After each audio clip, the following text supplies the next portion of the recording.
My name is Charles Duggan. I'm the Heritage Officer in Dublin City Council, and we're all delighted that you could make it out here this evening for this Oak Room talk. It's part of a series, but it's also taking place during Heritage Week, and it's the 6th lecture in our series of monthly lectures. And through the series, which is part funded by the Heritage Council and the Heritage Plan grant scheme, we aim to showcase new publications, research and topics of importance relating to Dublin, and of course making room for a greater diversity of voices to share new perspectives on old stories. So before introducing Julien, I would like to also thank my colleague Abigail O'Reilly for her work in helping to organise the series, and of course to the staff of the Mansion House, and to our wonderful sign language interpreters who are here this evening.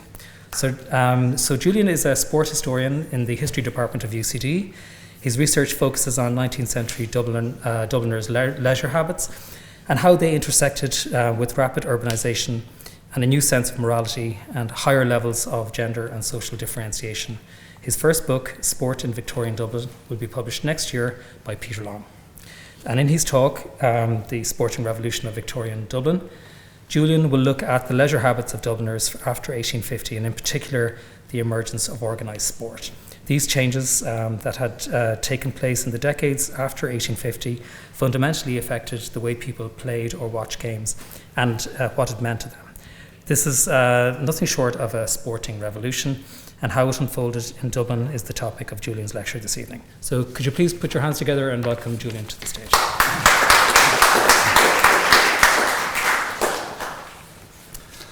Thank you very much. Good evening. Thanks for coming tonight. Thanks for coming to listen to me. And thanks for inviting me to talk about sport. Actually, we have a great timing because I'm going to talk about sport just 1 week after the Olympics finished. So it's great timing. And I don't know I suppose many of you watched it on TV, on RT. Maybe some of you went actually last Monday to welcome the Irish team on O'Connell Street. That was a great event. I mean, it was fantastic to see Irish athletes out there winning as well. And it was great to see.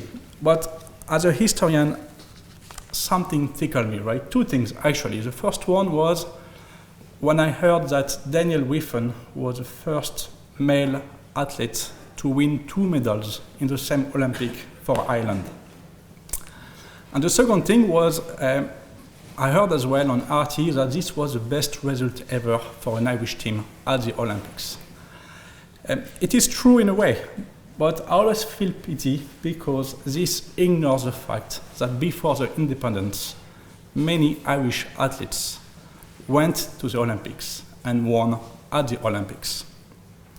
And me personally, I would think that the first Irish Olympian to win 2 medals in the same game dates back from 1896, at the very first Olympics in Athens.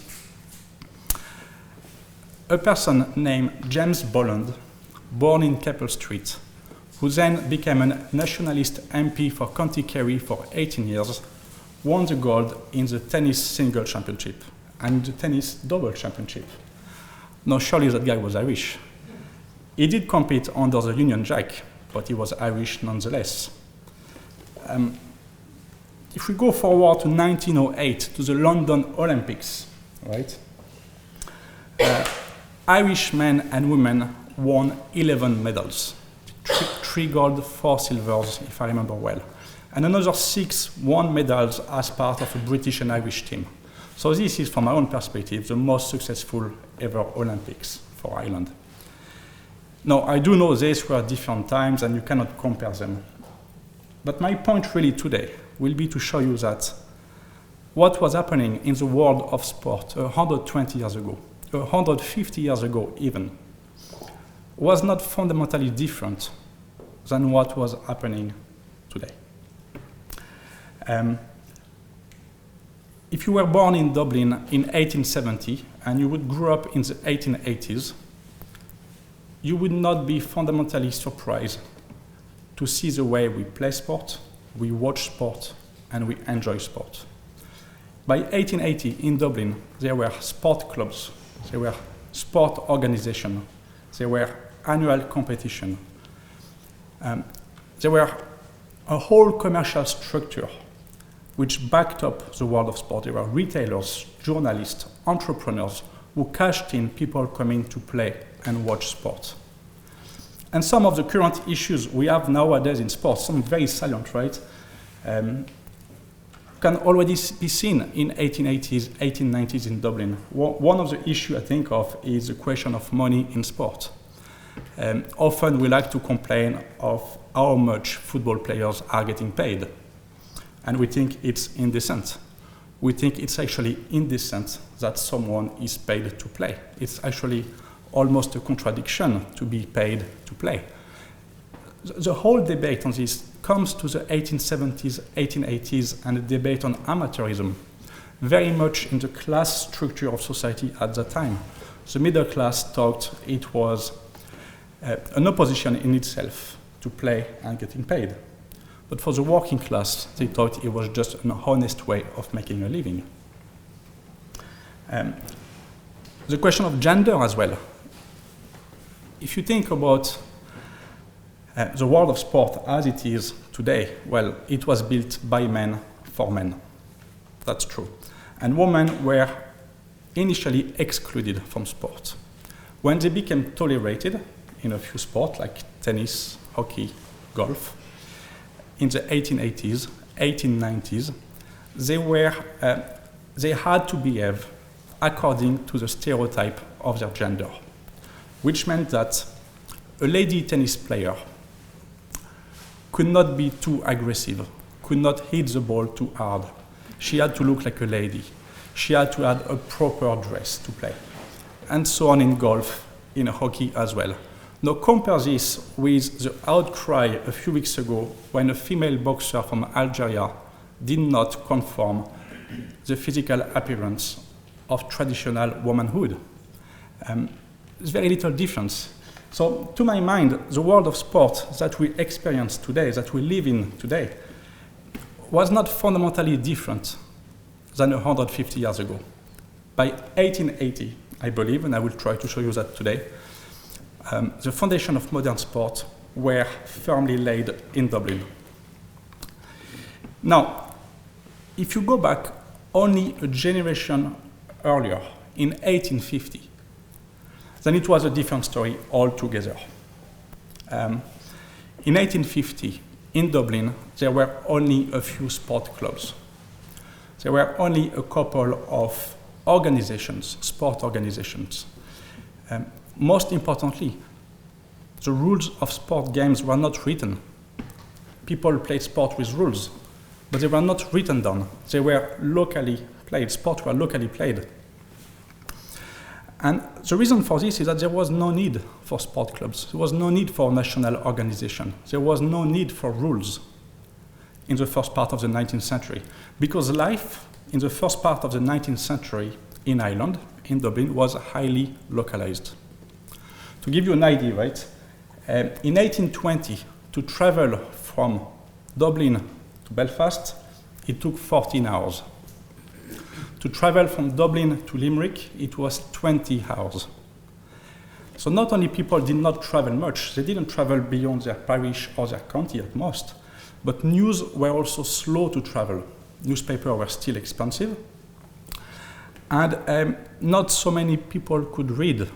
So people were aware of the wider world. They were aware that something was happening outside their county, their parish, but they didn't go beyond that. They lived locally and they played locally. And all of that was to change in the space of 3 decades, between 1850 and 1880. This was what we call a sporting revolution, a change of paradigm altogether.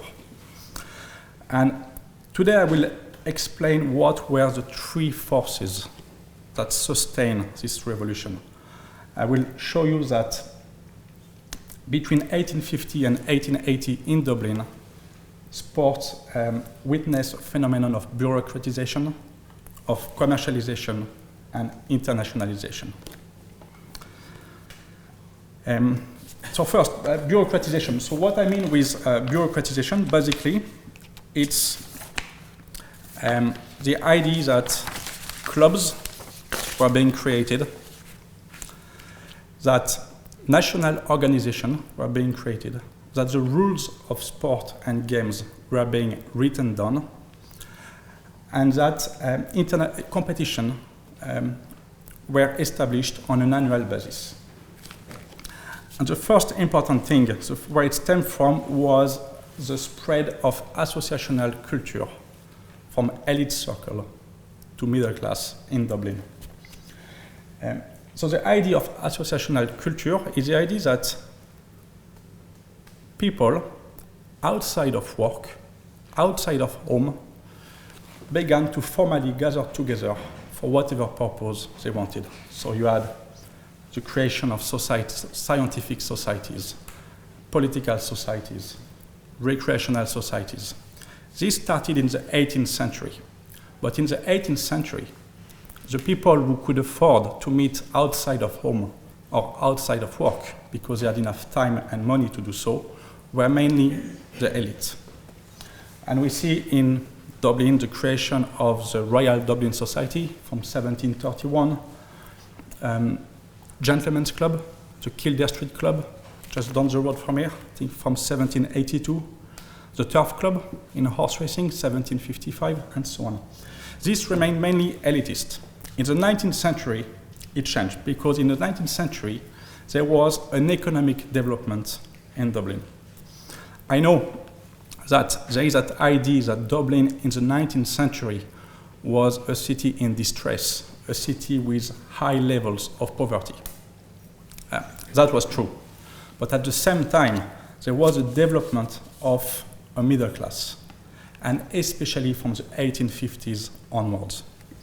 That middle class was increasingly wealthy, increasingly living in the suburbs, in Rathmines, Pembroke, Dunleary, Kingston, as it was called, Clontarf, and so on. And increasingly, they put importance on consumption as a symbol of status. From the 1850s in Dublin, you have department stores. You have the expansion of the leisure industry. And for them, they took sport as a way of gathering together, but they also consumed sport. It was a way of showing your own status. So more and more people began to gather together formally to play sport.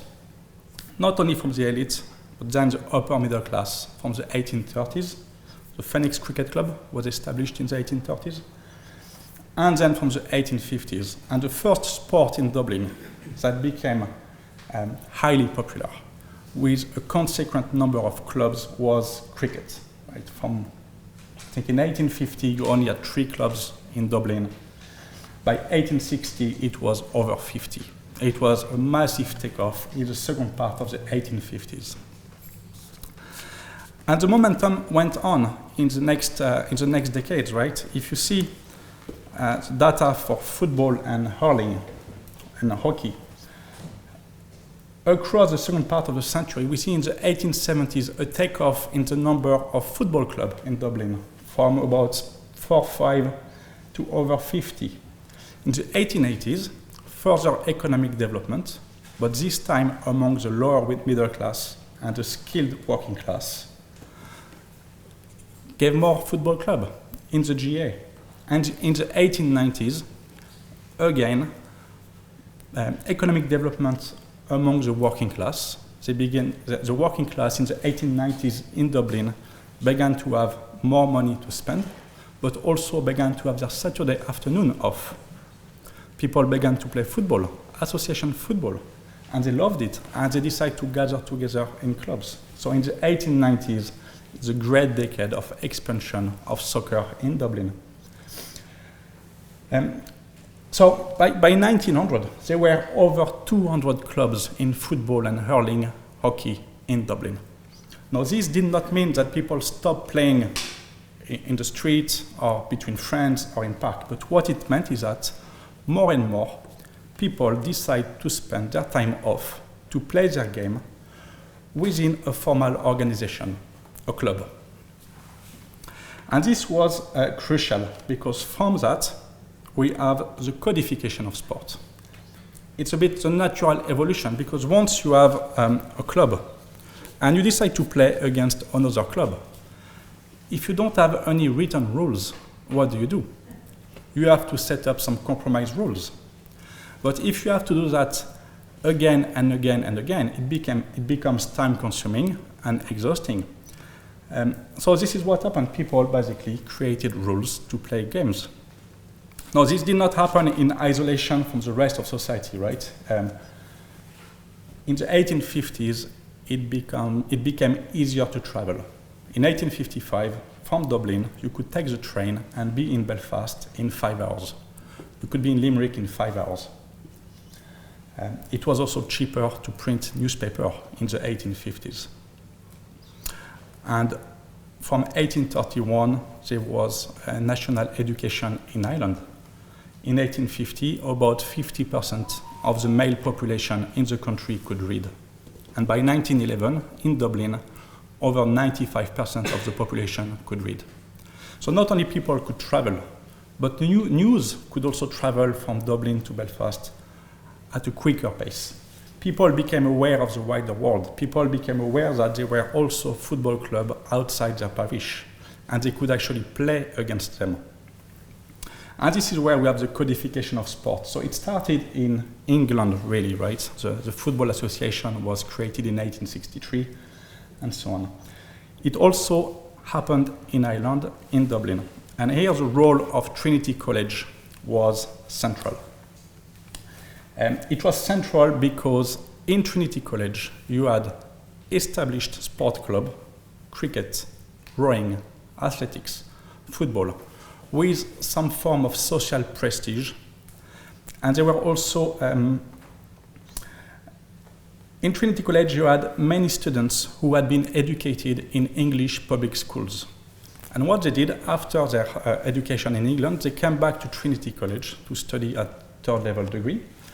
And they also brought with them the games they played in England. And so we have, in Trinity College, the nursery of modern sport in the city. The first modern athletic meeting in this country was held in 1857 in the College Park. The whole idea of 1 day or 2 days, a mix of track and field, and at the end of the day, we have the champion for the year. This was unseen before. People used to run against each other. They used to jump. But it was rules made on the spot. You would run from Clontarf to Ballsbridge. You would be jumping, hopping actually from Keppel Street Bridge until the Halfpenny Bridge. And I'm not kidding, this did happen for a wager. So from 1857, the first modern athletic meeting in Dublin, and because of the strength of Trinity College, because of the prestige associated with it, it was copied elsewhere by like-minded institutions. In football as well, the importance of Trinity College in spreading the rules of football and rugby was extremely important in Ireland. Basically what happened is that the Trinity College Football Club was established in 1854. A strong importance of former rugby school students, and Cheltenham as well. And they had their own rules. They were not written, but there was no need for that because they mainly played club games. In the 1860s, there were some other clubs or schools in Dublin which began to play football. And some members of Trinity College played against this team. And we saw progressively in the late 1860s a growing number of such matches. And this was a bit embarrassing because you need to make up on the spot rules. So what happened in 1868, a Trinity College student, his name is Charles Barrington, and the photo I'm just going to show you that's him over there. Born in Limerick, he went to St. Columba's College, then to rugby school, then went back in Trinity College. And one day, in 1868, he sat down with a pen and he wrote the rules of football as played in Trinity College. He didn't do so for the students, because students knew how to play football in Trinity. He did so because he wanted to standardize the rules of football in Dublin and to make Trinity College the heart of this footballing community. And this is the way it worked, basically. The importance of Trinity College is also seen in the way that students from Dublin University, after their school days, went to have position in the rest of the country. And with them, they brought the game they learned in Trinity College. So for example, if you look at early members of the Lansdowne and Wanderers rugby club, most of them were from Trinity College. One member of the Bray rugby club was also a former Trinity College student. If you go to Derry, if you go to Middleton in County Cork, they were also former Trinity students at the heart of that. So Trinity College was crucial in the 1860s in codifying sport. And another one.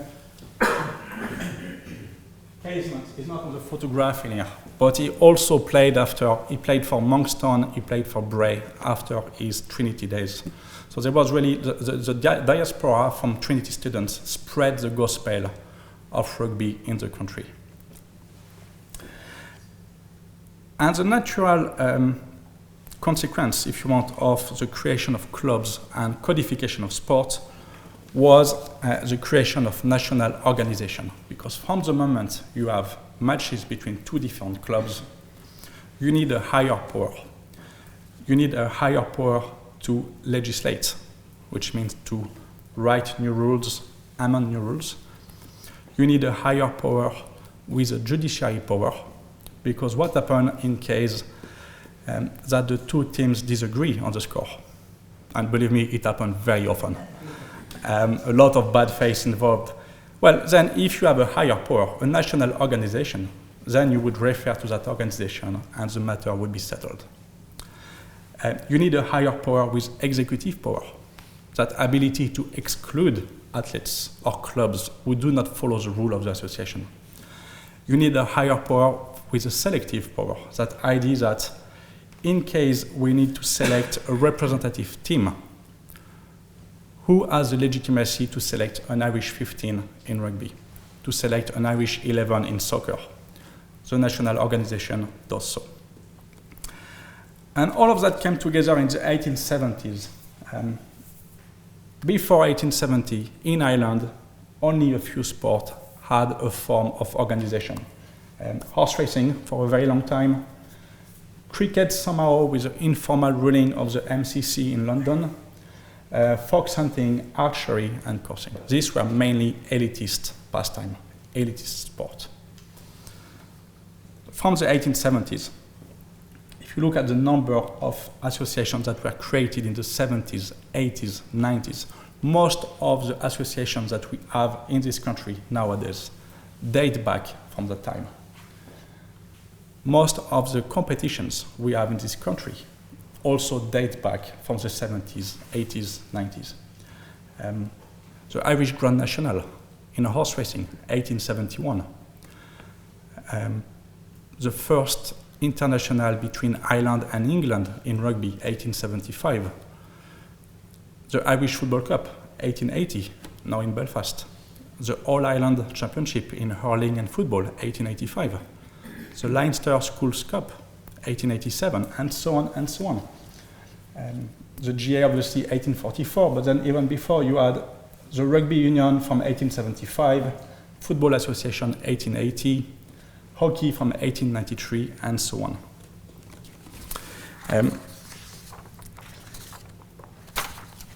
And that was it really. By 1880, like the foundation of modern sport were firmly laid in Dublin.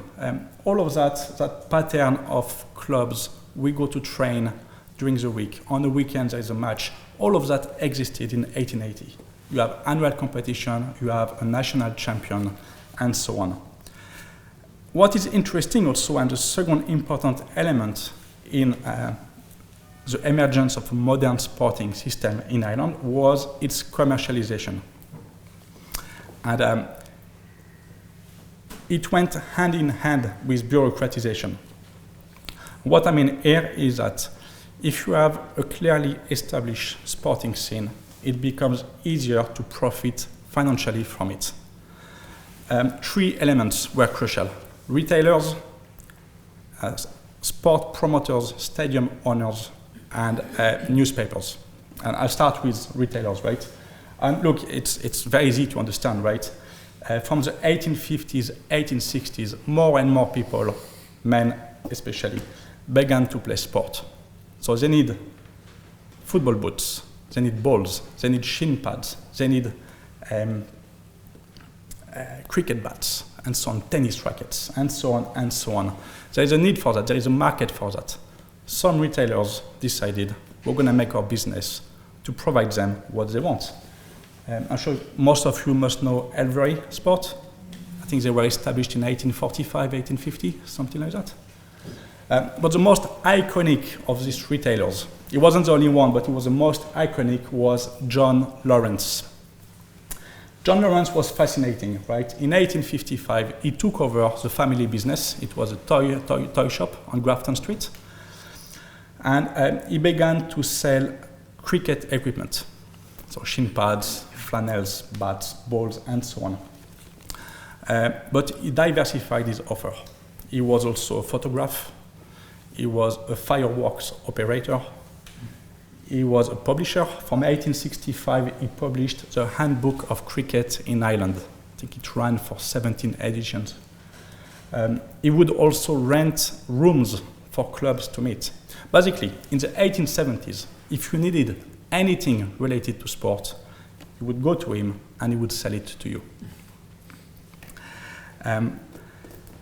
This was important in the sense that these retailers had a vested interest in promoting sport. Obviously, the more cricket players in the country, the more John Lawrence would sell handbooks, would sell cricket shin pads, and so on, and would make money.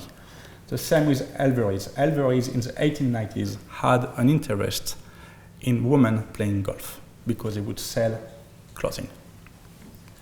What was crucial is that they contributed to making sport fashionable, a consumption good. And they also introduced new sport in this country. Tennis, for example. The rules of modern tennis were written in 1874. And within a few weeks, in Dublin, on O'Connell Street, Sackville Street, as it was known, you could find a box with a tennis set, a net, rackets, balls, and the rules of the game. And the innuendo here is that this is the latest fashion. This is what's going on in England. Just do it in Dublin. And if you buy that tennis set, you're going to have fun, you're going to enjoy, but you're also going to make your neighbor jealous. And we all like to make our neighbor jealous by having the latest thing. So they were really, retailers, the commercial retailers were important in promoting a modern sporting structure in the country. They were not the only one. You also had stadium owners. Now the whole idea of charging people to watch people play was not new. It was seen in England for a while. But in Ireland, in the 1850s, it wasn't often seen.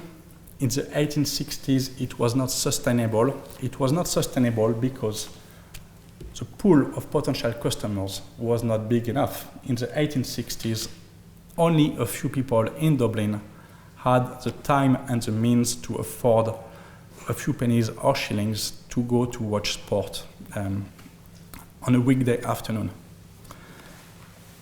In the 1870s, it changed. It became sustainable. And this is because in the 1870s, you have the development of the lower middle class, that great body of clerks, civil servants, all these people who start to enjoy the Saturday afternoon off, who begin to have a bit of spare money to spend.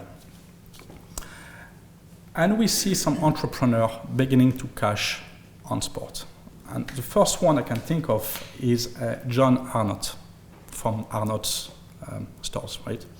In 1873, he took over the lease in Baldoyle Racecourse.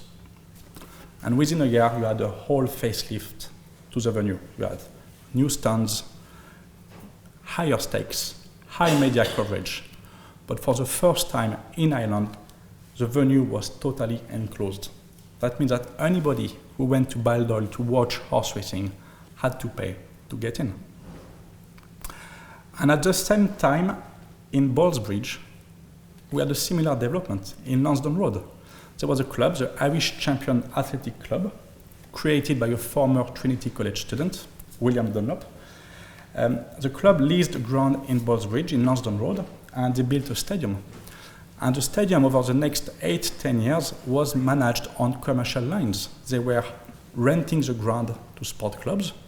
They were having exhibition, international competition. They were trying to have a high turnaround of fixtures so as to increase attendance.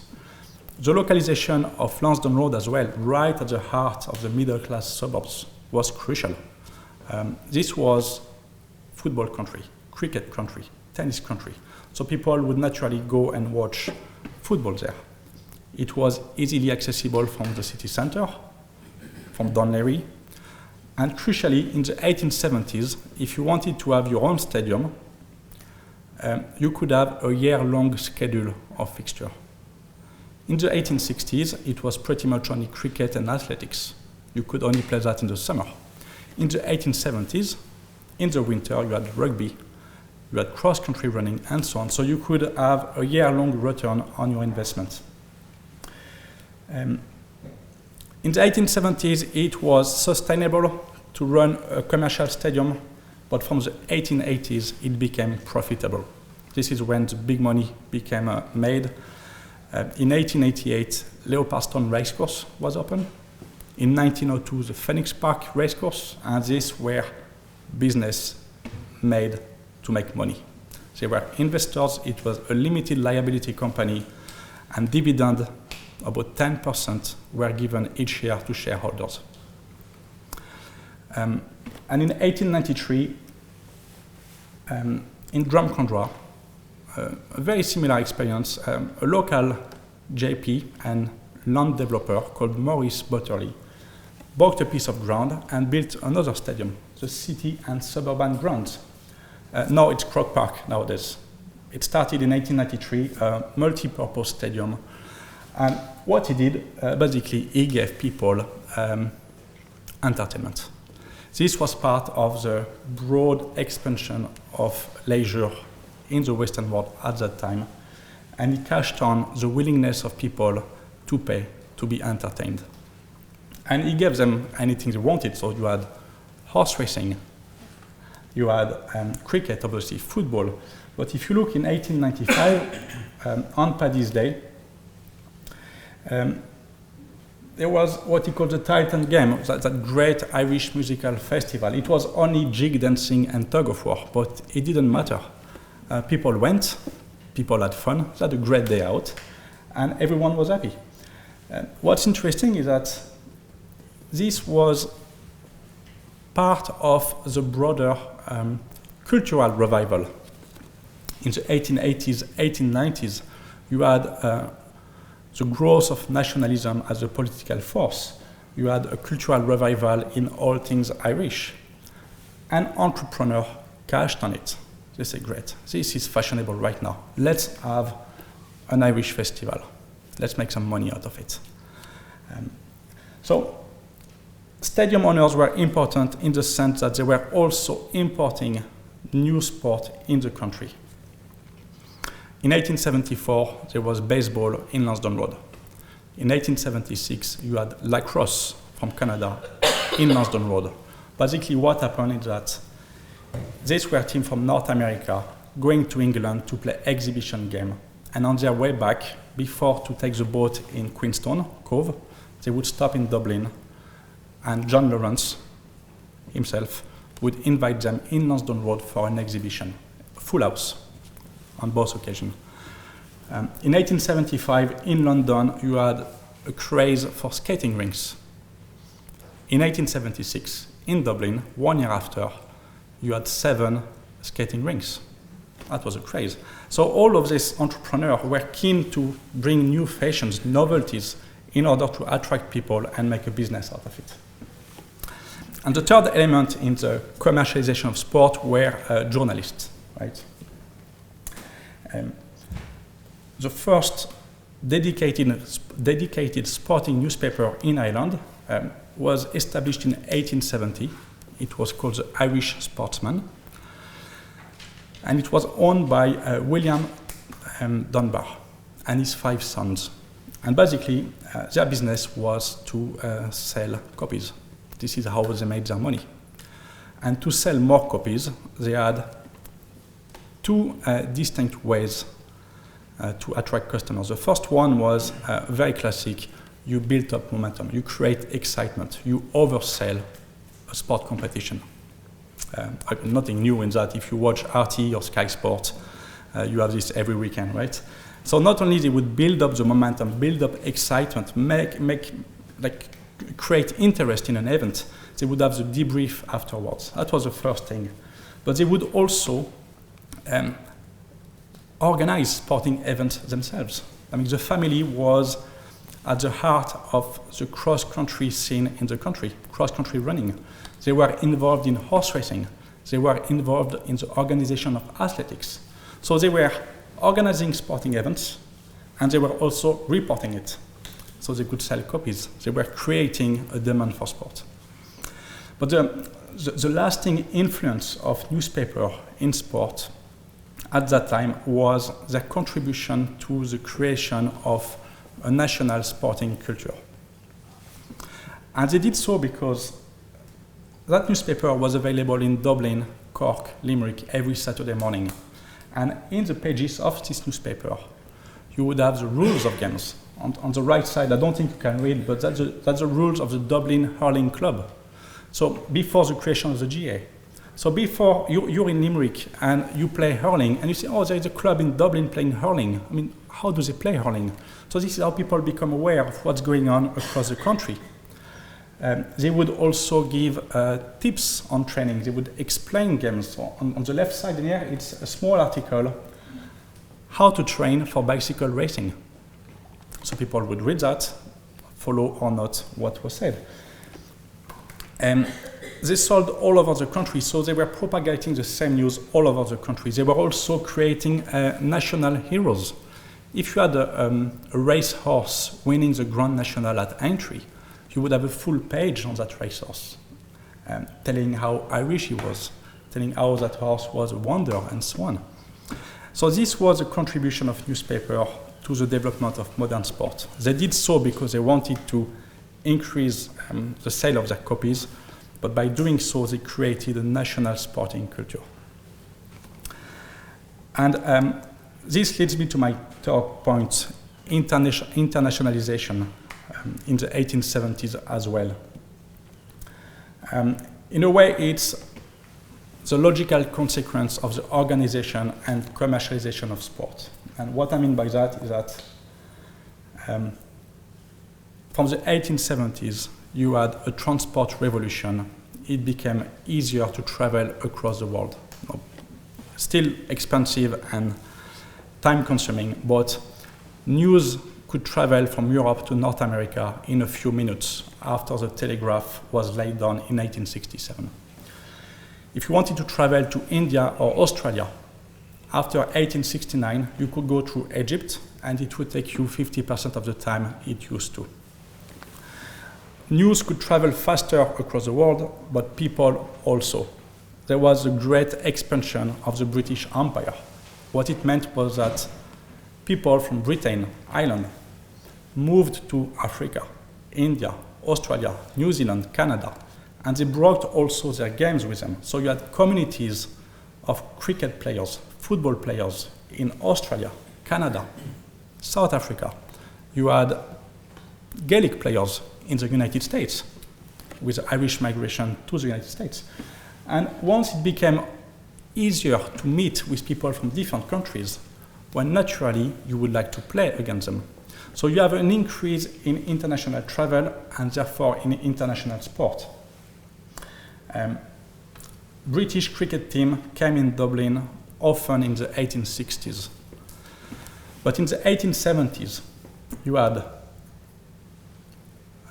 Trinity College rowing team going to the Henley Regatta every year in the 1870s. They even sent a team to Philadelphia in 1876. The first international rugby match between Ireland and England is 1875. The first with Scotland is 1877. The first international athletic match between Ireland and England is from 1876, and so on. So this is the first point about internationalization. The second point is that it became really exciting because of the growth of nationalism as a political force in the second part of the 19th century in Western Europe. And what I mean by that is that all through the 18th and 19th century, with the centralization and bureaucratization of state in Western Europe, with the development of a national press, national education, in France, national conscription, with the progressive integration of the middle class and then the working class in the political system, we see the growing identification of people with the country, with the nation. This wasn't so prevalent in the early modern world.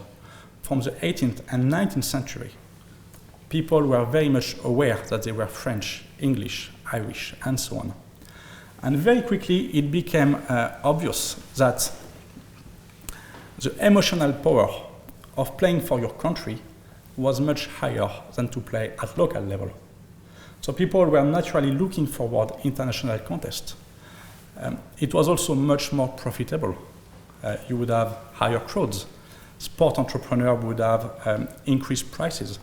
So it all combined together to promote international sport. It was possible, people wanted it, and you could make a living of it if you wanted to. I love that actually, to illustrate my point and the strength of nationalism in sport, right? This is from 1893, and I don't know if you can see, right? So basically, it was a match between the Dublin police and the Glasgow police in a tug-of-war match, right? Now, I believe in 1993, the living condition of a policeman in Dublin and a policeman in Glasgow were very similar. I think they would be coming from very similar socio-economic backgrounds. Their job would be similar too, and their expectation in life would be very close, I would believe so. But in the press in Dublin, the way they advertised the game was not two teams of policemen. It was a team of Irishmen, and this is a Scotch team. And they showed the policeman in a traditional kilt. So it really anchored the contest into an opposition between Ireland and Scotland.